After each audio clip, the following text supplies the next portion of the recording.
And you're watching Inside News, and I'm Sandeep. Union Minister Manohar Lal Khattar announced that the High Court had given a verdict in favor of privatization of the power services in Chandigarh. He stated that the UT administration now has the option to move forward with the privatization or appeal to the Supreme Court. Khattar assured that the welfare of the employees would be a priority and that no harm would come to them during the privatization process, which means in place to protect their job. Capital expenses तो होंगे, लेकिन capex के बाद उसका जो operational cost है वो भी किसी न किसी को बियर करनी होगी और इतना ज़्यादा किराया नहीं रखा जा सकता कि चंडीगढ़ का आदमी अफोर्ड ना कर सके। तो ऐसी सब बातों में से देख करके जो फिजिबल है उसको किया जाएगा।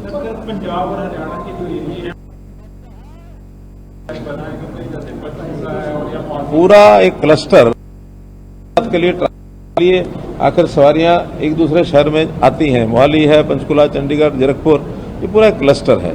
तो इस क्लस्टर में चाहे वो मेट्रो हो या फिर ई बस सेवा है, पीएम ई बस सेवा भी अपने आप में एक प्रोजेक्ट है। उसके लिए भी अलग अलग शहरों की अलग अलग बसें उनको बताई गई हैं कितनी वो चला सकते हैं, ले सकते हैं। लेकिन एक नया विषय कल पंजाब की बैठक में आया था कि क्यों नहीं हम इसको एक क्लस्टर मान करके और उस सेवा का उपयोग करें। क्लस्टर मानेंगे तो लगभग 25-30 लाख की आबादी हो जाएगी, फिर इसमें ज़्यादा बसें भी सब स्थानों पर आ जा सकती हैं। लोकल बस सर्विस एक क्लस्टर के नाते भी उपयोगी हो सकती है।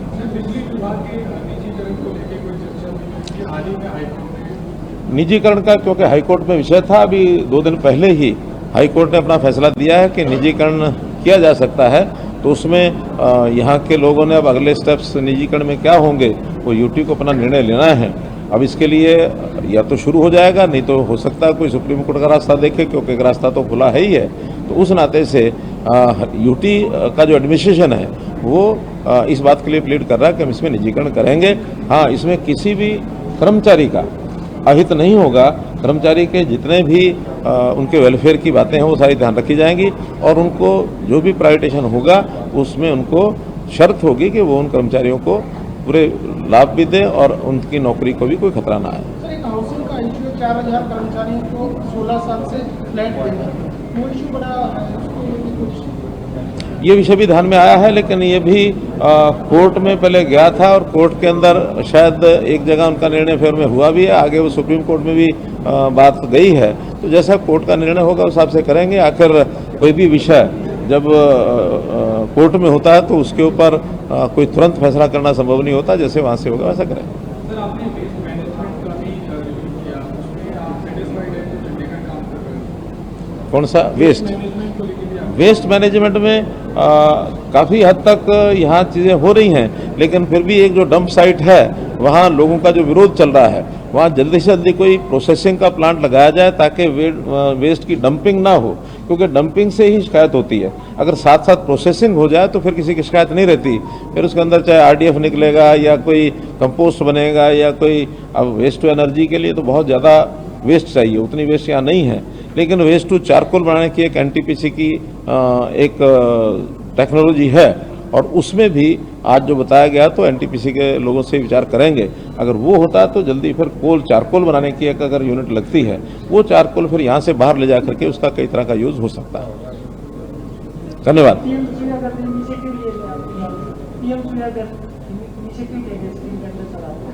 पीएम सूर्य घर का तो चल रहा है और यहाँ भी कुछ लोगों ने उसको अपने आप को रजिस्टर कराया है और मुझे लगता है कि वो स्कीम ज़्यादा अच्छी प्रकार से चलेगी। उसमें सब्सिडी केंद्र सरकार देती है और उसमें कुछ यूटी एडमिनिस्ट्रेशन उसके अंदर टॉपअप करते हैं, तो एक अच्छा सक्सेसफुल मॉडल हो सकेगा।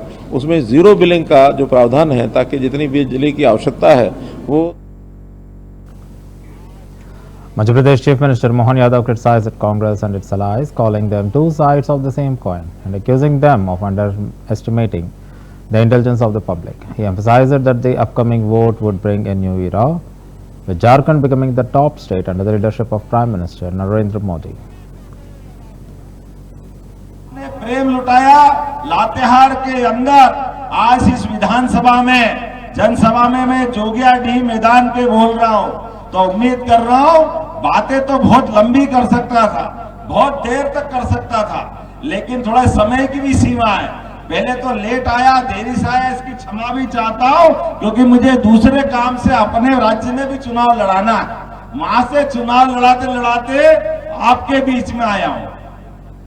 क्या करूं, कांग्रेसी इतना झूठ बोलते हैं, ऐसे चालाकी करते, वो और उनके साथ वाले सब एक ही थैली के चट्टे बट्टे हैं, बाहर ही नहीं आते, सारी जनता को बेवकूफ समझते। लेकिन हमने भी कहा है कि हम तो भोलेनाथ की नगरी से आते हैं, बाबा महाकाल की नगरी से आते हैं और इधर गोपाल कृष्ण की धरती तक जाते हैं। ये पूर्वांचल का पूरा इलाका है।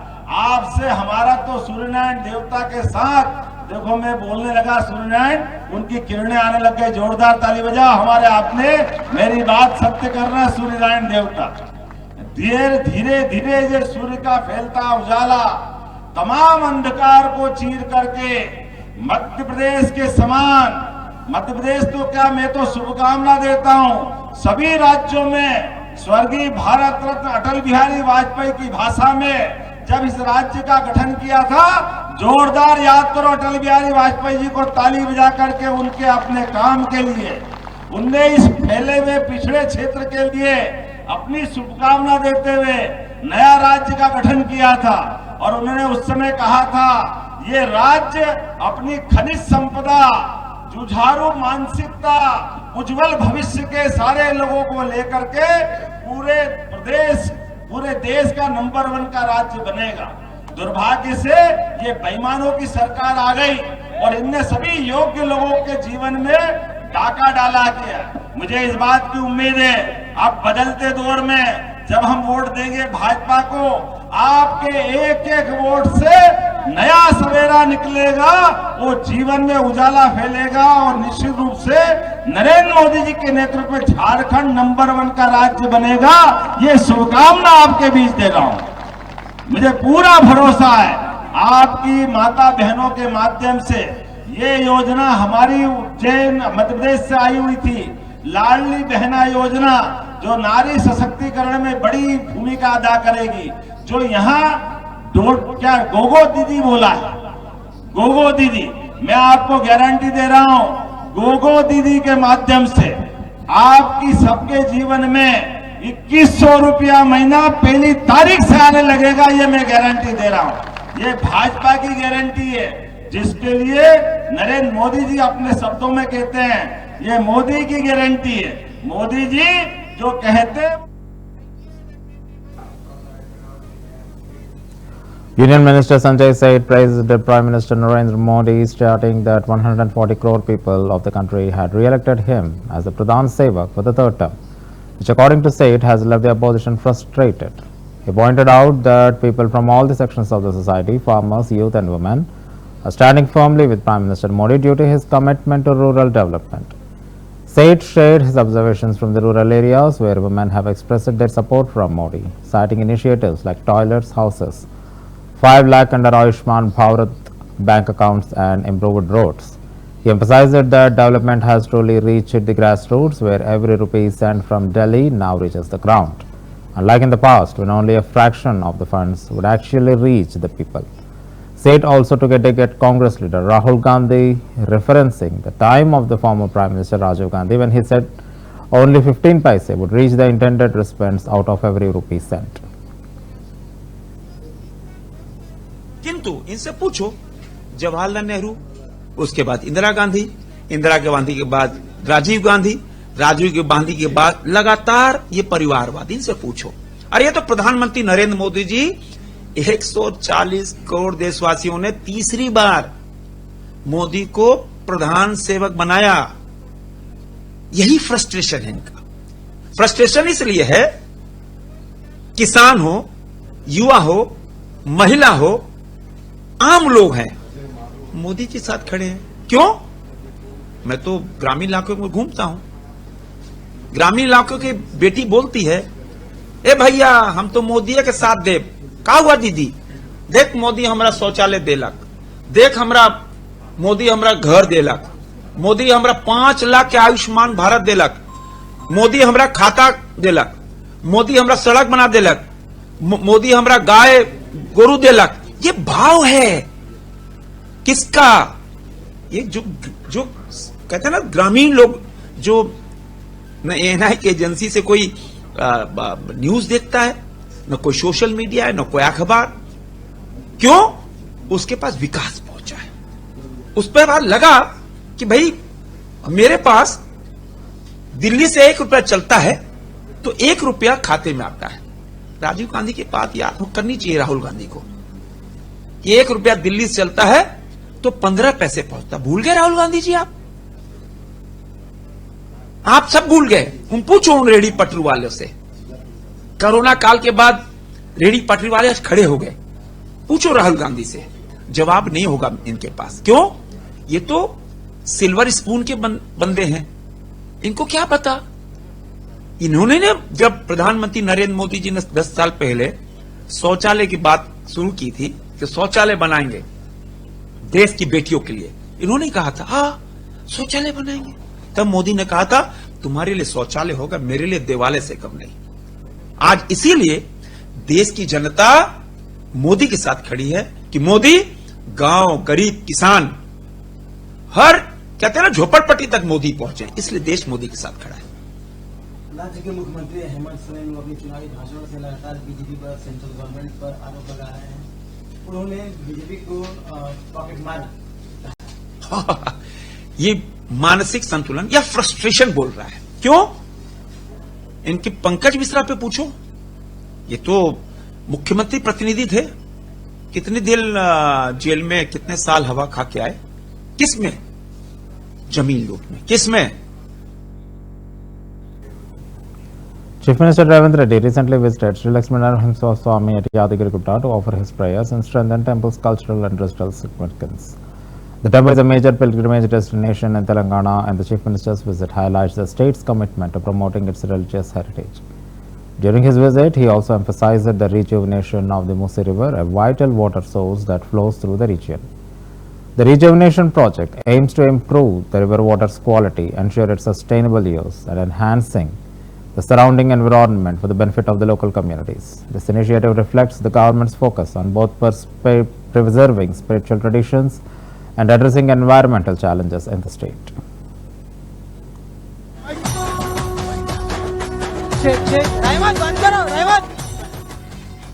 హలో హలో అందరూ ముందుకు రావాలి, వెహికల్ ముందుకు రావాలి, అందరు ఇటు సైడ్ రాండి, వెనుకున్న వాళ్ళు అందరు ఇక్కడ రండి,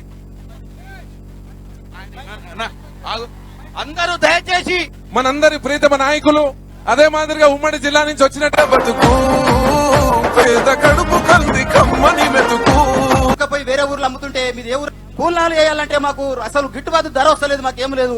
తీద్దామనే ఆలోచనతో ఇక్కడ ఉండేవాళ్ళు సార్. కాకపోతే ఈ క్రమేపీ ఈ మూసి కాలుష్యం పెరుగుతున్న క్రమేపీ ఈ తాడి చెట్లు అన్ని కూడా ఏవి కూడా కళ్ళు ఇచ్చే పరిస్థితిని కోల్పోయి కెమికల్ వాటర్ బయటికి వచ్చే పరిస్థితులు ఇక్కడ నెలకొన్నాయి సార్. తద్వారా మా గౌడన్నలందరూ కూడా ఈ ఏటి గట్టును వదిలిపెట్టి వేరే గడ్డలకు వెళ్లి కళ్ళును ఒడుచుకొని వాళ్ళు అమ్ముకునే పరిస్థితి ఉంది. కాకపోతే ఇది రస్తా, ఈ దగ్గరనే అందరికి జనాలు వస్తారు, వాళ్ళ కళ్ళు తాగుతారు. ఎక్కడో చెట్లలో పోయి కళ్ళు గీత కార్మికులు కళ్ళు గీస్తే వాళ్ళకు కళ్ళు దొరికే సమస్య కాదు, అమ్ముకునే పరిస్థితి లేక డ్రమ్ములలో పెడుతున్నారు సార్. ఇది కాకుండా మీరు ఇక్కడి నుంచి అక్కడి వరకు చూస్తే అవన్నీ కూడా ఒకప్పుడు కేవలం తాడి చెట్ల వరదలా కనిపించేది సార్. కానీ ఇప్పుడు మనకు కనిపిస్తుంటే మొత్తం ఆ తాడి చెట్లన్నీ ఓన్లీ పైన శిఖలన్నీ కోల్పోయి మొండి కొమ్మల్లా కనపడుతున్నాయి సార్. ఇలాంటి పరిస్థితి రావడానికి కారణం ఖచ్చితంగా ఈ మూసిలో జరుగుతున్న కాలుష్యం సార్. ఇక ఆరోగ్య విషయం చూస్తే మా రైతన్నల విషయం చూస్తే సార్, ఇక్కడ ఏదైతే వాటర్ పొల్యూట్ అవుతుందో, ఈ పొల్యూట్ అంటే అసలు యాక్చువల్ గా జనాలందరూ ఇది త్రివేణి సంగమం. త్రివేణి సంగమం అంటే 3 నదుల కలయిక. మాకు ప్రత్యేకంగా ఒక శివుని అనుగ్రహం అనేది మాకుంది సార్. మాకు భీముడు ప్రతిష్ఠించినటువంటి భీమలింగం మా ఊరికి దగ్గర ఉండడం మేము అదృష్టంగా భావిస్తాం. అలాంటిది మా శివయ్యకు ప్రతి నిత్యం జరిగే అభిషేకాలు మంచినీటితో జరగాలని మేము అనుకుంటాం. ఒకప్పుడు మాకు పెద్దలు చెప్పిన విషయాలు ఏంటంటే ప్రతిరోజు మంచినీటితో జరగాలి. ఎందుకంటే మూసీ నది అనేది ఎప్పుడు కూడా మురికి కాలువ కాదు. మూసీ నది అనేది మంచినీటి సరస్సు, మంచినీటి నది. ఆ మంచినీటి నది కాస్త క్రమేపీ వచ్చి మురికి కాలువగా మారింది. ఈ మురికి కాలువని కాస్త తీసి మంచినీటి సరస్సుగా మార్చాలని చేసుకున్నట్టు మీ దృఢ సంకల్పం మాకు చాలా సంతోషంగా ఉంది. మా తరపున మా ప్రజలు అందరూ కూడా చాలా సంతోషంగా ఈ రోజు ఈ జనప్రవాహాన్ని చూస్తే మీకు చాలా వరకు మీకు అర్థమైందని మేము భావిస్తున్నాం సార్. ఇది మాకు చాలా సంతోషకరమైన విషయం. మా ఊరికి ప్రతిసారి ఎప్పుడైనా ఎప్పుడు ఎవరు వచ్చినా కానీ పాదయాత్రలు చేసినా ముందు పాదయాత్రలు చేస్తారు. అంటే పదవి కోసం పాదయాత్ర చేసే నాయకులను చూసాం, కానీ పదవి వచ్చిన తర్వాత మీలో నాయకుడిని నేనని చెప్పి వచ్చిన మొదటి నాయకుడు మా రేవంత్ అన్న అని చెప్పి మేము గర్వంగా చెప్పుకుంటున్నాం. ఈ రోజు ఎప్పటికైనా అందరూ గుర్తు పెట్టుకోవచ్చు, చరిత్రలో నిలిచిపోయే రోజు మూసీ ప్రక్షాళన జరిగిన తర్వాత, మూసీ పునర్జీవనం జరిగిన తర్వాత, అక్కడి నుంచి మంచి నీళ్లు వచ్చిన తర్వాత ఈ పాడి పంటలు మంచిగా పండుతాయి. పండిన పంట ఇప్పుడు పండుతున్న పంటలో ఎలాంటి చూస్తే మీకు ఒకటేసారి గడ్డి పెరుగుతుంది సార్. ఈ గింజల్లో మాత్రం బలం ఉండదు. ఆ గింజల్లో మాత్రం బలం లేని గింజను తీసుకుని మార్కెట్లో అమ్ముకుందామంటే సరైన రేటు రాదు అని చెప్పేసి వేరే వాళ్ళ దగ్గర అమ్ముకున్నప్పుడు వీళ్ళకి. Congress leader Bala Saheb Thorat stated that the Congress party has never encouraged a division based on the religion or caste. He criticized the BJP for campaigning in a divisive manner, accusing them of using religion and caste as tools for political gain. Thorat emphasized that Congress has always stood against such tactics. म्हणजे अदृश्य शक्तीने सुरतला नेलं, दिब्रुगड आपल्या गुवाहाटीला नेलं, परत पणजीला आणून बसवलं. ही अदृश्य शक्ती काम करते हे कोण ना करेल. कधी कधी अदृश्य शक्ती वेळ बदलून फिरत असते.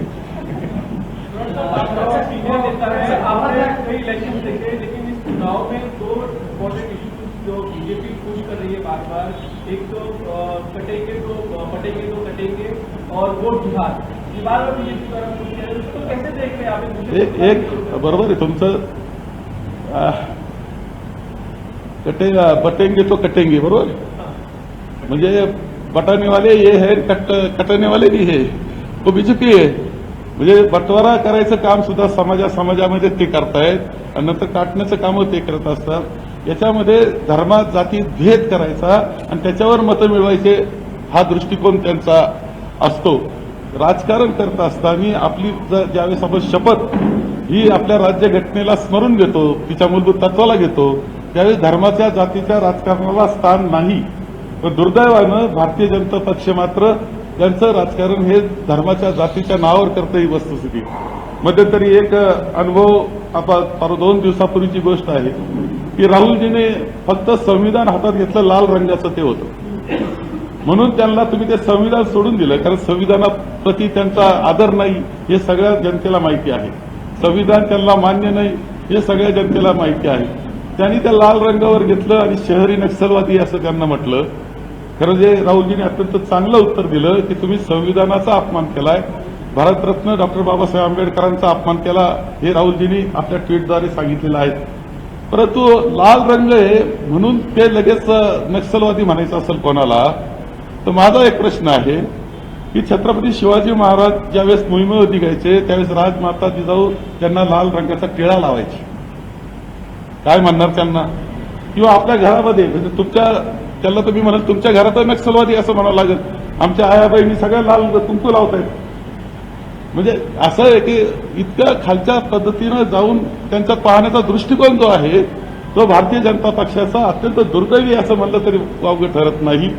त्यांच्या टीका करण्याचं सुद्धा स्वरूपामध्ये त्यांची जी दृष्टी आहे किंवा त्यांची जी बुद्धी जी काम करते ती आपल्याला.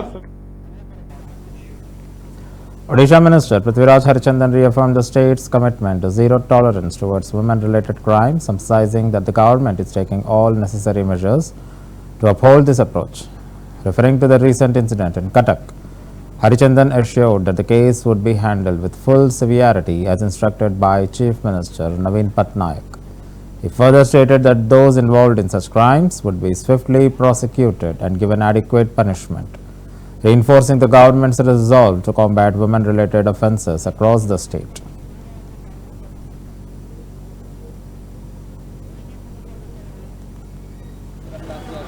This government has started off with the concept of zero tolerance towards women-related crime, and we are taking all measures, all steps to retain that mindset.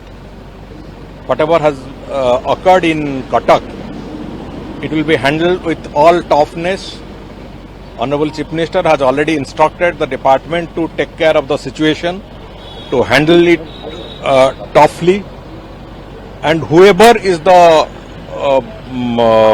person associated with this, whoever it is, they should be prosecuted, they should be punished at the earliest. That has already been told.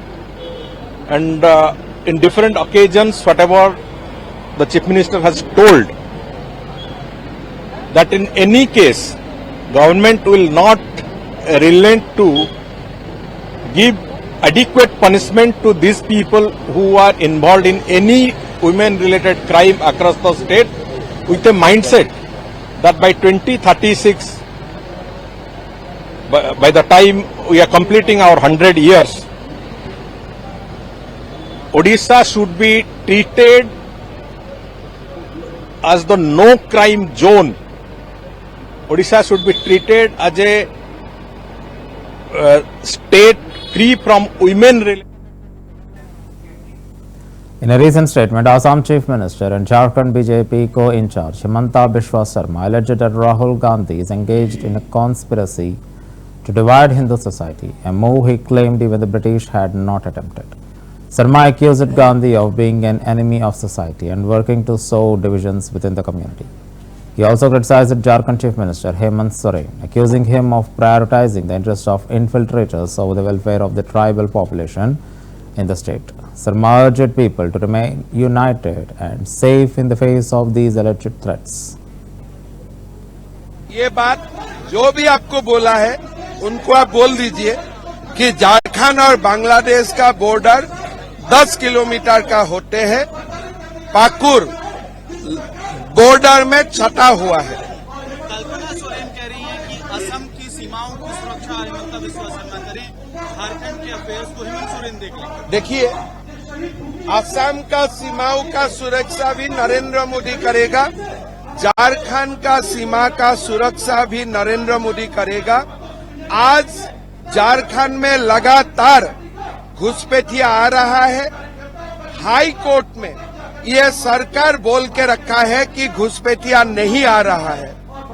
मैं पूछना चाहता हूं कि हमारे जो मुसलमान आबादी 10% से आज 34% हुआ संथाल परगना में, ये कि हमारा यहाँ का मुसलमान ने जन्म दिया है।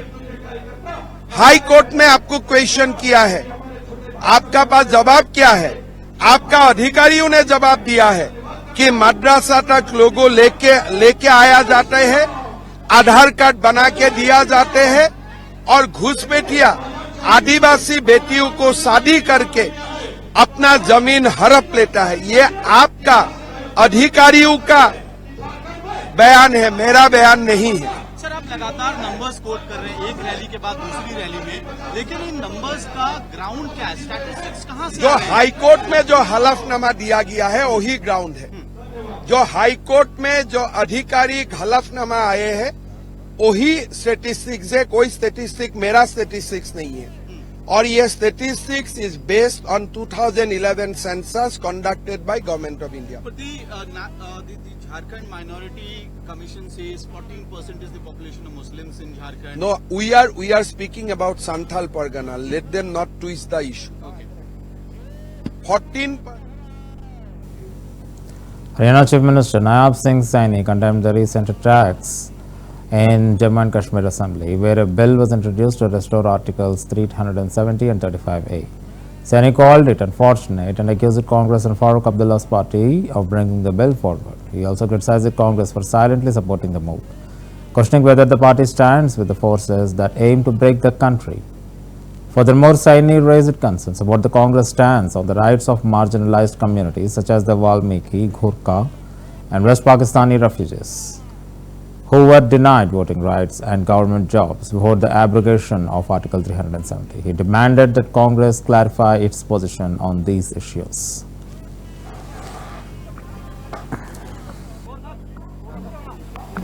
भारतीय जनता पार्टी के लाइव मेंबर बने हैं और हरियाणा भी गति से इसके अंदर आगे शामिल होकर के काम करेगा। आज बैठक हुई है, केंद्रीय मंत्री भी आए थे, क्या प्रोजेक्ट में चर्चा हुई? हालांकि उन्होंने भी बताया नहीं, देखिए उसके अंदर आदरणीय मनोहर लाल जी केंद्रीय ऊर्जा एवं शहरी आवास योजना मंत्री, अलग अलग बैठकें उसके अंदर रही, हमारे मंत्रीगण उसके अंदर बैठकों में थे और कई विषयों के ऊपर चर्चा हुई है। बिजली को लेकर के हुई है, आवास को लेकर के हुई है और उसका हरियाणा को बड़ा लाभ मिलेगा। आज बिजली विभाग की बैठक थी, फिर हाउसिंग और हॉल के बैठक भी उसके अंदर थी, उसका बड़ा लाभ मिलने वाला। सर जब जम्मू कश्मीर में जो घटनाक्रम हुआ विधानसभा में, भाजपा विधायकों के साथ मारपिटाई की गई, 370 जो है वो वापस लाने की बात जो है वो कर रहे थे, तो किस तरीके से देखते हैं इस घटनाक्रम? देखिए, दुर्भाग्यपूर्ण है, कांग्रेस का चेहरा वो नकाब आप जनता के सामने, पूरे देश के सामने आ गया है।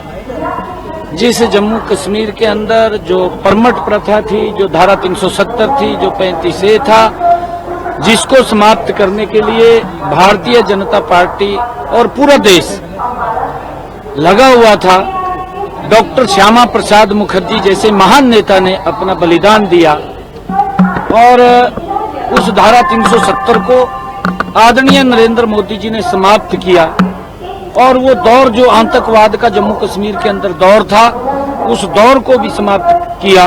लोग शांति से रह रहे थे, जम्मू कश्मीर विकास की नई ऊंचाइयों को छू रहा था, परंतु कांग्रेस और वहां का क्षेत्रीय दल जो जम्मू कश्मीर, जो फारूक अब्दुल्ला की जो पार्टी है, उस पार्टी ने अपने मैनिफेस्टो में भी कहा था, अब विधानसभा के अंदर भी वो बिल लेकर के आए कि धारा 370 और 35A जो समाप्त हुई थी कि उसको बहाली को लेकर के उन्होंने विधानसभा के अंदर वो बिल लेकर के आए। वो दुर्भाग्यपूर्ण है और कांग्रेस ने उसका समर्थन किया, मौन समर्थन किया है, ये बड़ा दुर्भाग्यपूर्ण है। कांग्रेस ये स्पष्ट करे कि वो देश ऐसी ताकतों के साथ जो पाकिस्तान की मजबूती के लिए काम करती हो और देश के अंदर ऐसी ताकतें जो इस देश को तोड़ने का काम करती हों, क्या कांग्रेस पार्टी उनके साथ खड़ी है? ये स्पष्ट करे, कांग्रेस को बताना होगा, क्योंकि धारा 370 जिसके ऊपर हमारी पीढ़ियां ने उसको भुगता है, हमारे बड़े नेताओं ने उसके ऊपर बलिदान दिए हैं, क्या कांग्रेस पार्टी दोबारा फिर मौन समर्थन करके धारा? That's the end of Inside News. Keep watching CVR News Network.